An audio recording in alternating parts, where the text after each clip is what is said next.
Hi welcome to my channel. ഇന്ന് ഞാൻ വന്നിരിക്കുന്നത് നല്ല പെർഫെക്റ്റ് ആയിട്ടുള്ള സൂപ്പർ സോഫ്റ്റ് ആയിട്ടുള്ള ഒരു ഇഡ്ഡലി റെസിപ്പി ആയിട്ടാണ്. ഇഡ്ഡലിയും ദോശയൊക്കെ എല്ലാവരും ഉണ്ടാക്കുന്നതാണ് എന്നൊന്നും കമൻറ്റ് ഇടല്ലേ. ഇത് ഞാൻ തുടക്കക്കാർക്ക് വേണ്ടിയിട്ടാണ് കുറച്ച് ടിപ്സുമായിട്ട് വന്നിരിക്കുന്നത്. പിന്നെ റവ ഇല്ല, അവിലും വേണ്ട, ഒന്നും വേണ്ട, വെറും പച്ചരിയും ഉഴുന്നുപരിപ്പും കൊണ്ട് മാത്രമാണ് ഞാൻ ഈ സോഫ്റ്റ് ഇഡ്ഡലി ഉണ്ടാക്കിയെടുക്കുന്നത്. വർഷങ്ങളായിട്ട് ഞാൻ ഉണ്ടാക്കുന്ന റെസിപ്പി തന്നെയാണ് കേട്ടോ. അപ്പോൾ ഇതിന് വേണ്ടിയിട്ട് നല്ല ക്വാളിറ്റിയുള്ള പച്ചരിയും നല്ല ഉഴുന്നുപരിപ്പും ഉപയോഗിക്കാൻ ശ്രദ്ധിക്കണം. എപ്പോഴും ഒരേ ക്വാളിറ്റിയുള്ള തന്നെ വാങ്ങിക്കുന്നതായിരിക്കും നല്ല, ഒരേ സ്ഥലത്ത് നിന്ന് തന്നെ. അപ്പോൾ 2 കപ്പ് പച്ചരിയാണ് ഞാൻ എടുത്തിരിക്കുന്നത്. ഇനി ഒരു 1/4 കപ്പ് ഉഴുന്നുപരിപ്പ് എടുക്കുന്നുണ്ട്. ഉഴുന്നുപരിപ്പ് സ്പ്ലിറ്റ് എടുക്കരുത്, ഞാൻ മുഴുവനായിട്ടുള്ള ഉഴുന്നുപരിപ്പ് എടുക്കുന്നതായിരിക്കും നല്ല പെർഫെക്റ്റ് ഇഡ്ഡലിക്ക് നന്നായിരിക്കുക. ഇനി ഈ സമയത്ത് ഉലുവ വേണമെന്നുണ്ടെങ്കിൽ ഈ സമയത്ത് ഇടാം, ഒരു 1/2 ടീസ്പൂൺ. പക്ഷേ ഞാൻ കഴുകി ഉണക്കി പൊടിച്ച് വെച്ചിരിക്കുന്നത് കൊണ്ട് ഞാൻ അരയ്ക്കുന്ന സമയത്താണ് ഉലുവ ഇടുന്നത് കേട്ടോ. അല്ലാത്തവർക്ക് ഇപ്പോൾ തന്നെ വേണമെങ്കിൽ ഇടാം. ഇനി നന്നായിട്ട് കഴുകി അരയ്ക്കാനുള്ള വെള്ളത്തിലാണ് ഇത് കുതിർത്ത് വെച്ചിരിക്കുന്നത്. നല്ല വൃത്തിയുള്ള വെള്ളത്തിൽ വേണം കുതിർത്ത് വെക്കാനായിട്ട്. അപ്പം ഇതൊരു രാവിലെ 10 മണിക്കാണ് കുതിർത്ത് വെച്ചിരിക്കുന്നത്. വൈകിട്ട് ഒരു 6:45 7 മണിയാകുമ്പോൾ ഞാൻ എടുത്തിട്ട് അരയ്ക്കാൻ നോക്കുവാണേ. അത് ഉഴുന്നൊക്കെ നന്നായിട്ട് കുതിർന്ന് വന്നിട്ടുണ്ട്. അപ്പോൾ ഉഴുന്നാണ് ആദ്യം അരച്ചെടുക്കുന്നത്. ഇത്രയും വെള്ളമൊന്നും അരയ്ക്കാൻ എടുക്കേണ്ട ആവശ്യമില്ല. ഉഴുന്ന് അരയാൻ വേണ്ടിയിട്ടുള്ള വെള്ളം മാത്രം എടുത്ത് അരച്ചാൽ മതി. കുറച്ച് കഴിയുമ്പോഴത്തേക്കും സൗണ്ട് വ്യത്യാസം എന്തെങ്കിലും വരുവാണെന്നുണ്ടെങ്കിൽ, വെള്ളം കുറവുണ്ടാകുമ്പോൾ ഒരു സൗണ്ട് വരുമല്ലോ, ആ സൗണ്ട് വ്യത്യാസം ഉണ്ടെങ്കിൽ മാത്രം കുറച്ച് വെള്ളം ഒഴിച്ച് കൊടുത്താൽ മതി കേട്ടോ. ആദ്യം തന്നെ ഒരുപാട് വെള്ളം എടുത്തിട്ട് അരയ്ക്കരുത്, ആവശ്യത്തിന് വെള്ളം മാത്രം എടുത്തിട്ട് അരയ്ക്കുക. ഇനി ഒരു ഹീബ്ഡ് ടേബിൾ സ്പൂണാണ് ചോറ് എടുത്തിരിക്കുന്നത്. ഏത് ചോറാണ് നിങ്ങളുടെ വീട്ടിലെടുക്കുന്നത് ആ ചോറ് എടുക്കാവുന്നതാണ്. ഞാൻ ഉപയോഗിക്കുന്നത് പവിഴമ്പടിയുടെ ചോറാണ്, അപ്പോൾ അതുകൊണ്ട് ആ ചോറാണ് ഞാൻ എടുത്തിരിക്കുന്നത്. ഇനി ഉലുവയാണ് ഞാൻ ഇടുന്നത്. നേരത്തെ ഞാൻ ഉലുവ ഇട്ടിട്ടില്ല, അപ്പോൾ ഇത് കഴുകി ക്രഷ് ചെയ്ത് വെച്ചിരിക്കുന്ന ഉലുവയുണ്ട്, ഒരു 1/2 ടീസ്പൂൺ ഇട്ടിട്ടുണ്ട്. ഉലുവയുടെ ടേസ്റ്റ് ഇഷ്ടമുള്ളവർക്ക് കൂടുതൽ ഇടാവുന്നതാണ്, 1/4 ടീസ്പൂണൊക്കെ ഇടാവുന്നതാണ് കേട്ടോ. ഇനി നന്നായിട്ട് അരച്ചെടുക്കണം. ഇത് നല്ല സോഫ്റ്റായിട്ട് തന്നെ അരച്ചെടുക്കണം. പിന്നെ എൻ്റെ പാനസോണിക് മിക്സിയിൽ പെട്ടെന്ന് തന്നെ അരഞ്ഞ് കിട്ടുന്നുണ്ട്, വളരെ പെട്ടെന്നാണ് എനിക്ക് അരഞ്ഞ് കിട്ടുന്നത് കേട്ടോ. നല്ല മയത്തിൽ തന്നെ അരക്കണം. ഉഴുന്ന് അരയുന്നത് വളരെ ശ്രദ്ധിക്കണം കേട്ടോ. ഇതാ അരഞ്ഞു. എന്നിട്ട് ഇനി അതൊരു പാത്രത്തിലേക്ക് മാറ്റി വെക്കണം. കുറച്ച് വലിയ പാത്രത്തിൽ വേണം ഇത് മാറ്റി വെക്കാനായിട്ട്, കാരണം നന്നായിട്ട് പൊങ്ങി വരുന്നത് കൊണ്ട് തന്നെ ഹൈറ്റുള്ള പാത്രമായാലും മതി. ഇത് ഞാൻ വീഡിയോയ്ക്ക് വേണ്ടിയിട്ടാണ്, ഞാൻ സാധാരണ ഹൈറ്റുള്ള പാത്രത്തിലാണ് എടുക്കാറുള്ളത്. ഇത് വീഡിയോയ്ക്ക് വേണ്ടിയിട്ടാണ് ഞാൻ കുറച്ച് ഫ്ലാറ്റായിട്ടുള്ള പാത്രം എടുത്തത്. ഇനി അതേ മിക്സിയിൽ തന്നെ അരിയും കൂടി ഇട്ട് കൊടുക്കുവാണ്. അരി ഇട്ട് കൊടുക്കുമ്പോൾ നേരത്തെ ഉഴുന്നിന് അരയ്ക്കാൻ വെച്ച വെള്ളം അത്രയും പോലും ഞാൻ എടുക്കുന്നില്ല കേട്ടോ. കണ്ടോ, വളരെ കുറച്ച് വെള്ളമാണ് ഞാൻ ഒഴിച്ച് കൊടുത്തിരിക്കുന്നത്. അരിക്ക് അത്ര വെള്ളം മതി. ഒരുപാട് വെള്ളമായ അരി പെട്ടെന്ന് അരിഞ്ഞ് കിട്ടില്ല. ഇനി ഇത് ഒരുപാടൊന്നും അരയ്ക്കരുത്, ഒരു തരിതരിയായിട്ടുള്ള പാകത്തിന് വേണം അരച്ചെടുക്കാനായിട്ട്. പെട്ടെന്ന് തന്നെ അരഞ്ഞിട്ടുണ്ട്. ഇത് കണ്ടോ, തൊട്ട് നോക്കുമ്പോഴത്തേക്കും പുട്ടുപൊടിയുടെയൊക്കെ ഒരു ടെക്സ്ചറായിട്ടിരിക്കണം. ക്യാമറയിൽ കാണുന്നുണ്ടോയെന്ന് അറിയില്ല. പുട്ടുപൊടിയുടെയൊക്കെ ടെക്സ്ചറിലായിട്ട് എടുക്കണം, അത്രയും മതി. ഇനി അത് നമുക്കിതിലേക്ക് ഒഴിക്കാം. ഞാൻ നേരത്തെ പറഞ്ഞ പോലെ നല്ല ക്വാളിറ്റിയുള്ള അരിയും നല്ല ക്വാളിറ്റിയുള്ള ഉഴുന്ന് പരിപ്പ് ഉണ്ടാക്കി എടുത്തു കഴിഞ്ഞാൽ നിങ്ങൾക്ക് നല്ലതായിട്ട് തന്നെ ഇഡ്ഡലി കിട്ടും കേട്ടോ. ഇനി ഇത് കുറച്ച് നേരം നന്നായിട്ട് മിക്സ് ചെയ്യണം. ചിലരൊക്കെ കൈവച്ച് തന്നെയാണ് ചെയ്യുന്നത്. എനിക്ക് കൈവച്ച് കുഴയ്ക്കാൻ അത്ര ഇഷ്ടമില്ലാത്തതുകൊണ്ട് ഞാൻ ഒന്നുകിൽ ഒരു ഫോർക്കോ അല്ലെങ്കിൽ ഒരു വിസ്കോ എടുത്തിട്ട് ഇതുപോലെ കുറച്ച് നേരം ഒന്ന് ഒരു 2-3 മിനിറ്റ് ഒന്ന് മിക്സ് ചെയ്ത് വെക്കും. നന്നായിട്ട് മിക്സ് ചെയ്ത് വെക്കണം കേട്ടോ. ഇതൊരു 2ാമത്തെ ടിപ്പാണേ. അപ്പം ഇനി നന്നായിട്ട് അടച്ച് വെക്കണം. ഇതിപ്പോൾ സന്ധ്യയ്ക്ക് 7 മണിക്കാണ് അരച്ച് കഴിഞ്ഞത്, അതങ്ങ് അടച്ച് വെക്കുവാണ്. രാവിലെ ഇനി ഒരു 7:30ക്കാണ് ഞാൻ ഉണ്ടാക്കാൻ എടുക്കുന്നത് കേട്ടോ. അടിപൊളിയായിട്ട് മാവൊക്കെ പൊങ്ങി വന്നിട്ടുണ്ട്. കാണുമ്പോൾ തന്നെ അറിയാം നല്ല സോഫ്റ്റ് ആയിട്ടുള്ള മാവാണ്, നല്ല ഫ്ലഫി ആയിട്ട് തന്നെ മാവൊക്കെ വന്നിട്ടുണ്ട്. ഞാൻ ഇന്നലെ ഉപ്പിട്ട് വെച്ചിട്ടില്ല കേട്ടോ, ഞാൻ രാവിലെയാണ് ഉപ്പിടുന്നത്. ചിലവർ അരയ്ക്കുമ്പോൾ തന്നെ ഉപ്പിട്ട് വെക്കാറുണ്ട്, അതൊക്കെ ഓരോരുത്തരുടെ ഇഷ്ടം. ഞാൻ രാവിലെയാണ് ആവശ്യത്തിന് ഉപ്പും കൂടി ഇട്ടിട്ട് നന്നായിട്ട് മിക്സ് ചെയ്തെടുക്കണം. മിക്സിങ്ങും ഒക്കെ ശ്രദ്ധിക്കണം, കാരണം അല്ലാന്നുണ്ടെങ്കിൽ മുകൾ ഭാഗം മാത്രം എടുത്തിട്ടുണ്ടാക്കി കഴിഞ്ഞ് കഴിഞ്ഞാൽ ആദ്യത്തെ ഇഡ്ഡലി മാത്രം സോഫ്റ്റാവും, പിന്നെ അടിയിലുള്ള മാവ് എടുക്കുമ്പോഴത്തേക്കും ഇഡ്ഡലി കട്ടിയാവാനും ചാൻസ് ഉണ്ട്.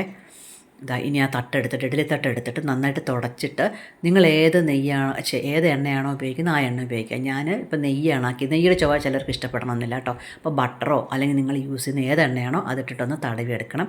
നേരിട്ട് ഈ തണുത്ത തട്ടിലേക്ക് മാവ് ഒഴിക്കാതിരിക്കുന്നതാണ് നല്ലത് കേട്ടോ. അപ്പം കുറച്ചും കൂടെ കട്ടിയായി പോകാനും ചാൻസ് ഉണ്ട്. അപ്പോൾ അതുകൊണ്ട് നമ്മളിതൊന്ന് ചൂടാക്കി, ജസ്റ്റ് ഒന്ന് ചൂടാക്കുന്നുണ്ട്. ഈ തട്ടുകൾ ഒന്ന് സ്റ്റീം ചെയ്തെടുത്തതിന് ശേഷം ഉണ്ടാക്കുമ്പോഴത്തേക്കും മാവ് അത്രയും നേരം കൂടെ കുറച്ച് സമയമേ വേവത്തുള്ളൂ. അപ്പം നല്ല സോഫ്റ്റായിട്ടിരിക്കും എന്നാണ് എനിക്ക് തോന്നുന്ന ടിപ്പ് കേട്ടോ. അപ്പോൾ അതെല്ലാം ചൂടാക്കാനായിട്ട് വെക്കുവാണ്, പെട്ടെന്ന് തന്നെ ആകും. ഇത് ഞാനിപ്പോൾ ഒരു ഇതിലാണ് വെച്ചിരിക്കുന്നത്, എന്താ പറയുക, ഇൻഡക്ഷൻ കുക്കറിൽ ഒരു 1000-ലാണ് വെച്ചിരിക്കുന്നത് പവർ. അപ്പം പെട്ടെന്ന് തന്നെ സ്റ്റീം വന്നിട്ടുണ്ട്. അപ്പോൾ ഞാൻ ഉടനെ ഇനി പിന്നെ മിനിമത്തിലേക്ക് ആക്കി മാറ്റി പവർ. മിനിമത്തിലേക്ക് വെച്ചിട്ട് ഞാൻ തട്ടുകൾ ഓരോന്നായിട്ട് എടുക്കുവാണ്.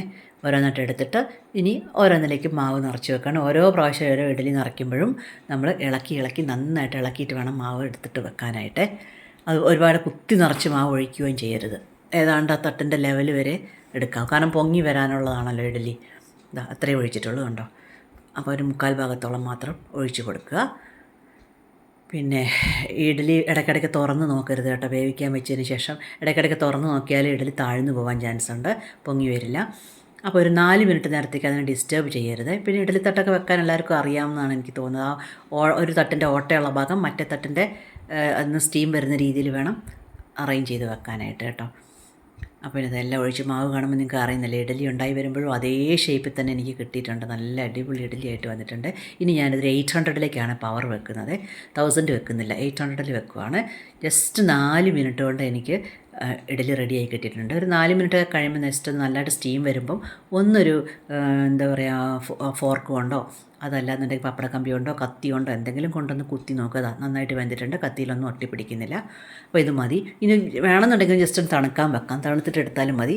പക്ഷേ ഞാനിപ്പോൾ ചൂടോടെ അങ്ങ് എടുക്കുവാണ്. ചൂടോടെ എടുക്കാൻ വേണ്ടതുകൊണ്ട് ഞാൻ കുടിക്കാൻ തിളപ്പിച്ച് വെച്ചിരിക്കുന്ന തണുത്ത വെള്ളം ഉണ്ടല്ലോ, വെള്ളം തണുത്തിട്ടുണ്ട്, റൂം ടെമ്പറേച്ചർ ആയിട്ടുള്ള വെള്ളമാണ്, അത് കുറച്ച് ഇതിലേക്ക് ഒഴിച്ചു കൊടുക്കുവാണേ.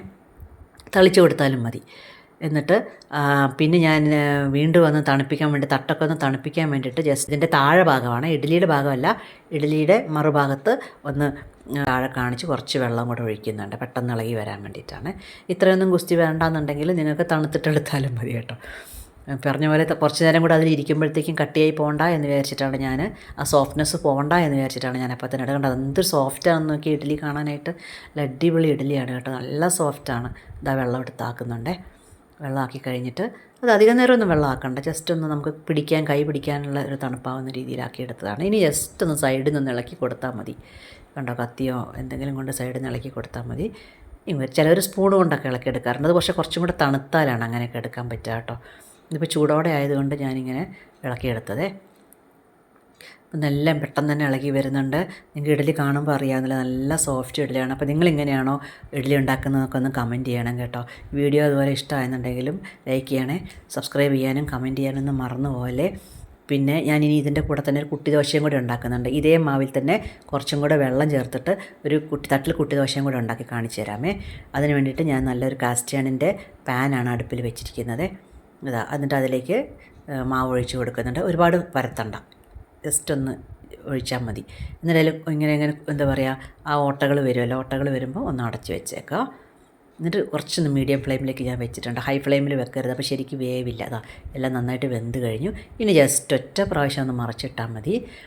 ഈ പാനിൻ്റെ പ്രത്യേകതയും കൂടെ ഉണ്ട് കേട്ടോ, ഇത് നല്ല കാസ്റ്റ് പാനാണ്. ഇതിൽ തന്നെ ചപ്പാത്തിയും ചൂടാൻ എനിക്ക് തവയാണ്, ചപ്പാത്തിയും ചൂടാം, ദോശയും ചൂടാം. അത് നല്ല അടിപൊളി തട്ടുദോശ റെഡി ആയിട്ടുണ്ട് കേട്ടോ. കണ്ടോ, നല്ല രസമില്ലേ കാണാനായിട്ട്. ഇനി നമുക്കൊരു നെയ് റോസ്റ്റും കൂടെ ഉണ്ടാക്കി കാണിച്ചു തരാം. അപ്പോൾ നെയ് റോസ്റ്റിന് വേണ്ടിയിട്ട് ഉണ്ടാക്കുവാണ്. ഈ തവയിൽ പെട്ടെന്ന് തന്നെ നമുക്ക് പൊളിഞ്ഞിങ്ങ് വരുന്ന ഒരു തവയാണ് കേട്ടോ. ദോശ തന്നെ ഇങ്ങ് പൊളിഞ്ഞ് വരും. നമ്മൾ ചട്ടുകൊന്നും എടുത്തൊന്നും കുത്താനൊന്നും പോകേണ്ട ആവശ്യമില്ല. ഇതിൻ്റെ ലിങ്ക് വേണമെങ്കിൽ ഞാൻ കമൻറ്റ് ബോക്സിൽ ഇട്ടേക്കാം, അല്ലെങ്കിൽ ഡിസ്ക്രിപ്ഷൻ ബോക്സിൽ ഇട്ടേക്കാമേ. ഓക്കെ, അപ്പോൾ അത് നെയ്യ് ഒഴിച്ച് കൊടുത്തിട്ടുണ്ട്. നമ്മുടെ നെയ് റോസ്റ്റൊക്കെ വിട്ട് വരുന്നത് കണ്ടോ, പക്ഷെ തവയിൽ നിന്നും എടുത്തു. രാവിലെ ബ്രേക്ക്ഫാസ്റ്റിന് ഇഡ്ഡലി, ദോശ, തട്ട് ദോശ എന്ത് വേണമെങ്കിലും നമുക്ക് റെഡിയാക്കി എടുക്കാം. അപ്പോൾ വീഡിയോ ഇഷ്ടമായെങ്കിൽ ലൈക്ക് ചെയ്യണേ, അതുപോലെ ലൈക്ക് ചെയ്യുമ്പോൾ ഹൈപ്പ് വന്ന ഹൈപ്പും ചെയ്യണേ. Have A good day. Thank you.